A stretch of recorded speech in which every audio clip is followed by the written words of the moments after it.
There's been a jump at the pump, and experts say this could be the new trend. It's because of organizations like Tuscaloosa Emergency Services that patrons say they can make it through difficult times.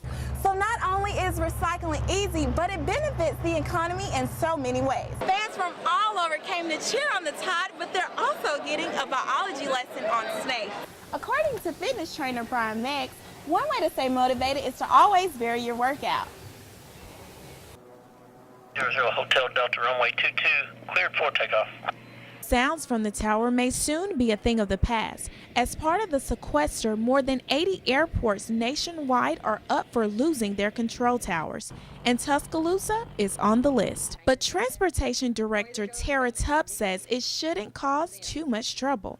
Now, our airport won't close down. They'll just have to use, instead of using the tower to control them landing and taking off, they'll have to use the visual flight rules. The control tower guides the planes in the air, landing and takeoff, something one pilot says is needed for safety. When I came in here a little bit ago, there were 6 other airplanes around the airport here, and without the tower there, directing the traffic around, and you get inexperienced pilots and stuff, it can get a little dicey. Randy Galt with Bama Air says even though many airports run without a tower, he fears less business could be an ending result. His concern will obviously be loss of revenue from people who will not come simply because we don't have an active tower. And though it may not be an issue now, a game plan for game days will have to be put into effect. I think we'll have to really look into the ways that we handle game day football traffic at the airport.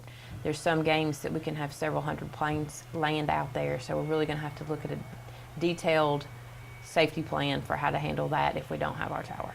We're really pulling hard that they come up with something to keep our tower open. And we know all the tower guys too. That's going to be it's devastating for them. They're losing their job. So we're pulling for a better action. I hope something else comes up to save the situation. A solution that may be far off in the distance. Reporting in Tuscaloosa, Lauren Woods, WVUA News. Carts full of boxes filled with canned goods is often the scene at temporary emergency services. People giving back to the community, and it's something Dexter Jones says he and his group had to be part of.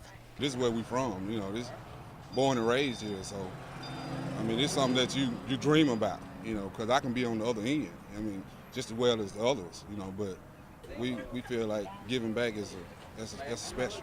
TES not only provides food, but clothes and financial assistance as well, something Thomas Bigham says he couldn't do without. When you're disabled and, on a fixed income and with the medicines and stuff like that, people don't realize what they have to take and do to survive. With people like this, there'd be a lot of people who wouldn't be surviving. But TES intern Jonathan Tyler says without the help of the public, a lot of needs would go unmet. And we depend on the public a lot for donations. Our thrift store runs totally off donations, and the thrift store funds the majority of the services here at Temporary Emergency Services. So we're greatly dependent upon the generosity of the general public. And it's for this reason Annie Bronson says she's grateful. Very appreciated that they think about the elders. I really am, and I thank God and thank y'all for just being concerned. And it's because of organizations like Emergency Services that patrons say they can make it through difficult times. Reporting in Tuscaloosa, Lauren Woods, WVUA News. Heavy traffic and pedestrians walking in the street is something Emmanuel Jenkins says he sees on a daily basis living near Martin Luther King Boulevard in Northport. He says even though plans are in the works, things aren't being done. We lack sidewalks. The pedestrians are at risk, and the available money has been there. According to the city of Northport, the city received a match grant 10 years ago for a project that is estimated at $10 million.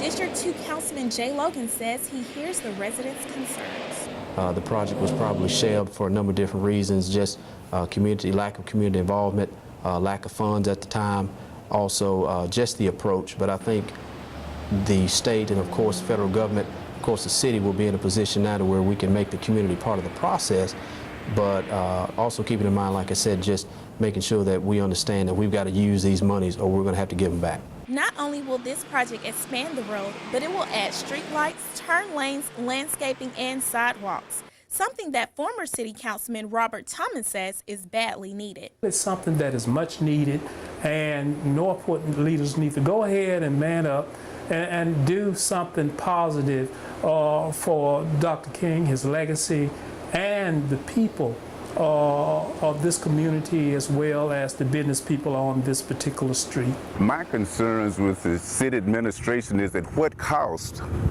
will this road come at? Do we have to wait until an accident happens or a major catastrophe or someone's child is hit by a car before this money is put to use? City engineer Charles Swan and engineer Bruce Higginbotham are over the project, and both say the project is in phase 1 and construction should start in 2015. Reporting in Northport, Lauren Woods, WVUA News.